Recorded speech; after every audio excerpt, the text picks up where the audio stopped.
আসসালামু আলাইকুম। আলহামদুলিল্লাহ, আল্লাহ যা করে ভালোর জন্যই করে। তাহলে যাইয়া দেখি একটা ব্যাঙে একটা শালিক পাখি ধরছে।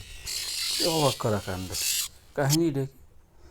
পরে চিন্তা ভাবনা করলাম, সবসময় দেখি সাপে ব্যাঙ ধরে, কিন্তু আজকে ব্যাঙে পাখি ধরছে, কাহিনী দেখি। এরপর যাইয়ে লাগান টাগান দিলাম, দেখতে আসেন ব্যাঙ ডাক দিয়ে ছিটতে গিয়ে লাফ দিয়ে গেছে, পাখিটা ছিটতে পড়ছে পুকুরের মধ্যে। পরে মুডাইয়া একটু ডালে বসাইছি, একটু শান্তি মতো বক, কিন্তু কামড়াই দেখি আর কাজে কামড়াই ধরছে। এককালে যাওয়াই গেছে, একদম খারাইতে হয় না, ডান্না দিয়ে কোনো কিছু করতে হয় না, এক ডালে বয়সে পারে না বইতে, আর এক ডালে বয় নিয়ে যাচ্ছি, কিন্তু সে হেন্দে লাভ দিয়ে দেশের দৌড়, আর পাখিটার খুঁজে পাইনি।